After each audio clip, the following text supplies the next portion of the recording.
Today, we're going to be covering things they don't tell you about animation. What do I mean by things? Stay tuned and let's get started. So before I get started, I would like to remind you guys about my animation workshop. I have an animation workshop, go and check it out. If you are looking for some guidance on your animation, either in showreel or because you actually want to get started, you don't know where to start, this is for all animators that actually are in that situation. And this is for animators that are inexperienced to the very experienced ones. If you want to actually kind of have a little bit of guidance, do get in touch on my website. And I have now reviews up on Google. Go and check it out, Harvey Newman workshop. So far, there's been 5 reviews, nothing but great things. Thank you very much to all those that actually added the reviews on the website. Really happy how students are making the most out of the workshop. As you guys know, I really like to help out, so get in touch and then get signed up and let's work together. Now, let's get started with this episode.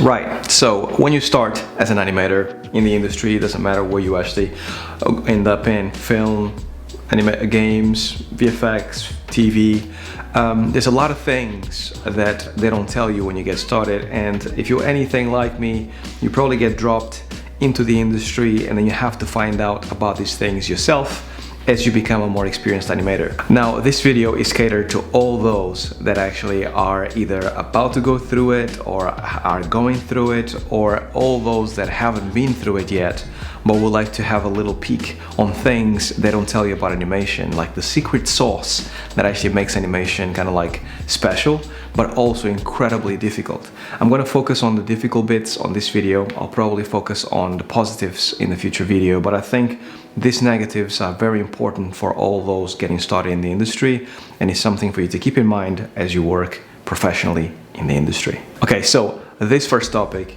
covers hard work. Not hard work when you are an animator, because it is hard work when you're actually professionally working as an animator, but hard work as in like it's difficult to get to the industry and you have to work incredibly hard to get in the industry.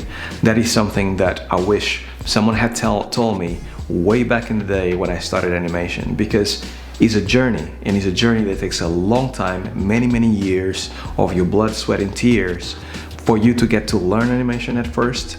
And then once you learn it and you feel like you have a bit of a grasp about animation, you have to actually put together a showreel, a body of work that makes sense and is entertaining and makes people look at it like myself, people like myself look at it and go, I want to hire this guy, I want to work with this guy, let me bring him in or bring her in for an interview to see what they are about. That is what I mean. It's hard work to actually not only kind of do all the things right, but also have the showreel, the body of work that showcases that you are the man, the woman for the job. It gets very frustrating to a lot of people, because sometimes you spend so many years working in animation and you kind of poured a lot of your work into it, but you don't see results. You don't see anyone hiring you. There's people that go years without being hired, and then they actually wonder what's going on. So this is what I mean about hard work. Animation is hard work. For all aspiring animators out there that haven't really kind of started their journey, just know that it's going to take you a few years to actually get to be an animator. If you get to be an animator, it's not a certainty, it's more like a leap of faith. You take that leap of faith because you really feel like this is your calling, and then you start your journey, and it's going to take you a few years to get there. If you get there, if you make it, if you start working professionally and you're lucky enough to actually start that journey, it's going to be amazing. But until you get it, it's going to be incredibly hard. The second thing that I have to tell you is about animating when you're not really feeling it. Because animation is one of those things that mentally is exhausting. You spend a lot of time sitting on a chair, kind of grabbing controllers in 3D to make sure that you get a pose. Obviously, a pose is not enough to have an animation, so you have to kind of do that pose, then do another pose, and then do quite a few more in order to get your animation to start being fleshed out. Then you go into other processes like splining it, like polishing it, all of that good stuff, right? So animation is mentally exhausting to a high degree. So what happens is when you start working professionally, you are going to have to animate, either you feel it, or either you actually kind of like feeling the animation that you're doing and like really on it, or not. Either way, you need to be consistent in your job. So this is something that sometimes I find that juniors struggle with, because what a studio is asking you to do, doesn't matter where it is, film, games, whatever, is to actually be consistent in your job. So we see your show reel, we see your work, we like it, let's bring you over so you can work with us. Now that you're actually working with us, you need to actually deliver the same show reel that you had, the same quality of animation all the time whenever we ask you to deliver certain things. And that is a difficult bit, that consistency, because most animators, most humans are very inconsistent, because not every day you wake up thinking, today I'm going to do an amazing animation. So on those days that you don't feel like it, on those days that animation is not coming through, you still need to deliver. And you have to find a way to get over that mental hump that you have of actually, I'm not feeling it right now, so I cannot animate. Because animation needs to happen, either you feel it or you don't. Now, this also ties into consistency. This is the third point, because consistency on top of quality kind of going hand in hand. So you have that step of actually keeping the quality up all the time, but you also have to have consistency in the amount of work that you deliver. So if you work in a studio, and let's say as an example, they ask you to do 5 animations a week, whatever you need to do, those 5 animations need to be of the same consistency and quality as the animations that you did last week, right? So you need, if the studio asks you to deliver 5 animations per week, so those animations need to be delivered 5 times per week, every single week, with the same quality. So consistency and the level of quality that you deliver need to be incredibly similar, and they go hand in hand to make you a really good and reliable animator. The more you can actually hit those 2 goals and be super good with both quality and the quantity, you will be somebody that your lead, your supervisor, your director can actually rely on, right? They will be pointing to you whenever it comes to like, a good animation needs to be done quickly, give it to this person, right? So it's very important for you to keep that in mind. Now, this one is actually something that I wish someone had told me way back in the day. Animation blindness. Animation blindness is real. And by animation blindness, I mean, sometimes you feel like in your head, you're doing an animation and you think it's gonna be the best animation possible and best animation ever. And then you show it to your fellow animator and they go, this is really bad. What are you doing here? What are you thinking when you're doing that? I think the timing is not working, spacing is not working, it's all over the place. This doesn't look like your work. So this happens when you spend a lot of time looking at your animation, like almost like in a funnel vision, right? So you don't ask anyone to check your work early on when you have it blocked out. You don't ask anyone to kind of check your work halfway in between, and then when you finalize it, you don't ask people either. So that is basically when things go downhill really fast. You need to make sure that at all stages you're showing it, so you don't actually get that animation blindness. To me, it has happened so many times that I think my shot is really good, and even just in the blockout phase, the people tell me, I don't think this is entertaining enough, or I don't think this fulfills the premise of the animation that you need to do. And you kind of go in your mind, but I'm pretty sure this is amazing. Like, to me, it's amazing. How comes it's not amazing to you? So maybe you show it to somebody else. That other person says the same thing. Maybe it's your problem to solve. So at that point, you should actually go back to the drawing board, make sure you kind of like draw it out or plan it out or do something completely different to make sure that you snap yourself from that animation blindness. But this happens day in and day out, it happens a lot, and it happens to some people more than others. But the most important thing you can do here is to make sure that you showcase your work to your peers as early as possible. You overcome that fear of actually showing it really early. Show it early to make sure that you are in the right path, people understand it, people dig it. If it's an animator, they understand that you're just blocking things out, and then you can go to town, be successful, and be consistent. Yet another thing that happens a lot, independently of the industry that you're going to work on as an animator, is animation feedback. So here in animation feedback, I have 2 tips. The first one is about inconsistency of animation feedback. This is something that happens all over and to a lot of people, and some leaders or supervisors or directors are better than others. But a lot of the time, you're going to have feedback that is not going to be very clear, and you're going to have to read between the lines. And some directors or some people that are in charge of taking the decisions are better than others at this. But the feedback sometimes goes something like, make it faster or make it better. Doesn't have enough oomph. Give it more anticipation. Add more power. And those things are very much like things that are not specific, right? Very generic. And when you actually kind of are working super hard or working really fast as a director, for example, sometimes you don't have time to actually go into the nitty-gritty, and you just go like, no, just make it like better, just walk off. And then you are left with your shot, and you kind of go like, what does he mean, make it better? Like, I don't understand. So those are some of the types of people that you can find in the industry that will be giving you feedback. So when those cases arrive that the feedback is not good enough, make sure that you always ask. Make sure that you don't assume, because assuming in animation is the worst thing, because here's what might happen next. You say, yes, cool, I'll make it better, leave it with me.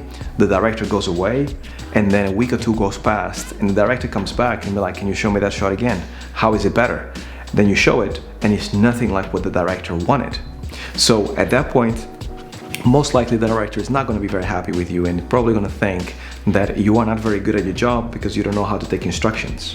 And the only thing that happened there is that you didn't ask more questions after the director told you to make it better. Because if you had, at that point you have more information to fill in the gaps in your brain, and you'll be able to deliver the job or the work that the director wanted. So that is something that you have to keep in mind. Feedback sometimes can be great depending on the person that is giving you feedback, but sometimes can be really bad. It can be very sporadic and very, it just feels like it's not really feedback, it's just a suggestion. So, doesn't matter where you're at, make sure that you always ask questions to clarify in your mind what you need to do. Because you cannot do your job unless you know what you're trying to change or what you're trying to achieve in the eyes of the director. And that is very important. Now, the last point that I want to make is also to do with feedback, and this is to do with feedback sometimes coming to you in a harsh way. That is something that I wish someone had told me as well. Because when you're outside of the industry and you come in, as I was saying in the beginning, getting into animation is incredibly hard. So you go through years and years and years of like learning and trying to kind of wrap your head around it, trying to make yourself the best animator you can possibly be and be creative. So you get in and you probably think all the feedback that I'm going to get is going to be super on point because everyone is professional and they're going to give it to me exactly as I want, and then I'm going to do my job and it's going to be happy days. Unfortunately, depending on the company that you go to, sometimes feedback can come to you in a very harsh way, can seem almost personal, especially as you are a junior or someone getting started. Normally, you have to get a lot of direction to finally get your work to be in the right place, because you haven't really been in different places working, you haven't seen different things. Normally, somebody has to tell you very specifically what to do in order to get the most out of your job. That can be frustrating to some people, and what might come out of this is that they might give you feedback in a very harsh way. Of like, how many times do I have to tell you that you have to change this animation? Or how comes you keep doing this mistake all the time? I already told you, make the spacing this way, don't make it this way, too pushed, less pushed. Just do it the way I want you to do it. And this can actually feel incredibly personal, but the way you have to tackle this is that you have to be a little bit of like, you're gonna have to have a little bit of a hard skin when it comes to getting into the industry and working professionally, because what is happening on the mind of the other person that is giving you the feedback is probably 1,000 things are running through their minds, and they just want to actually get the job done and on time. They probably have a budget, they probably have a deadline to follow, they have a lot of people on top of them kind of like sending them pressure vibes about this needs to be done yesterday, how comes it's taking so long? So I understand that perfectly, and sometimes blocking that and giving feedback to the point is very hard. So I try to block that in my job to make sure that my team doesn't actually get to see the pressures that I'm feeling on the outside, because I feel like it's the best way for them to do their job at the best level. But some people are not really good at filtering that. So whatever pressure they are feeling, they will actually kind of transfer that to you, to the animator that is just getting started, to the animator that is mid-level, and that is not so good sometimes. But just keep in mind that whenever you actually get that type of feedback, make sure that to still ask questions, as I mentioned, to make sure that everything is clear. If you actually make the same mistake twice, 2 or 3 times, then make sure that ask what am I doing wrong and how can I do it better, and what specifically do I actually have to do in order to make this better. Listen to feedback, never shy away from asking questions, because asking questions is the best thing you can do. Some people, whenever they get into that feedback mode that they feel almost like they're being told off, they kind of shut down and they stop asking questions. That will make your situation worse. Continue asking questions, get out there, just tell them like, I need to do my job properly, so please tell me what I have to change in order to actually kind of move forward and get unstuck. Eventually you will, and once you will, that person that is in charge of you will probably have to give you very little direction for you to do your job. And that's exactly the point that I want to make, because if you do your job really well and consistently and to high quality and everything else that I mentioned in this video, it means that you will soon be in a senior position or a lead position where people have to give you very little direction for you to know more or less where you need to go and how you need to do it. And that is ultimately what you want to achieve as an animator: to be independent, to be fast, have high quality, and make sure that you have thick skin whenever somebody goes like, this is rubbish, do it again, I don't like the quality of this, just start from fresh. Hurts. It still hurts me till this day when somebody kind of gives me feedback that is not what I want to hear, that is completely the opposite of what I want to hear, but it comes with a job. You're doing something artistic. To some people, that is great. To some people, it is horrible. And you need to actually make sure that you adjust accordingly so you are the most professional animator possible. So, final thoughts. All of these points that I mentioned here in this video are all things that, as I mentioned, I wish someone had told me when I first started, because you genuinely feel, looking back now, it's been like 15 years, 17, I don't know how long it's been. So looking back now, I feel like I was like a baby, incredibly innocent, incredibly vulnerable. But in my mind at the time, when I first started, I'm like, I've seen so much, I've done so much, I got this, nothing can really kind of take me down. I'm gonna be good, I'm gonna be great, and it's gonna be all nice. They're gonna love the job, the work that I'm gonna do. Great, right? It was not that bad, but you get what I mean. I think everyone has that thing in their minds, right? You have to believe in yourself, so you kind of go and do your thing. Unfortunately, it was the opposite of that. I actually got a lot of feedback, I got a lot of comments, a lot of bad vibes. I got a verbal warning within 2 years of me working in the industry for something that was nothing. It was not my fault. Till this day, I still think it's not my fault.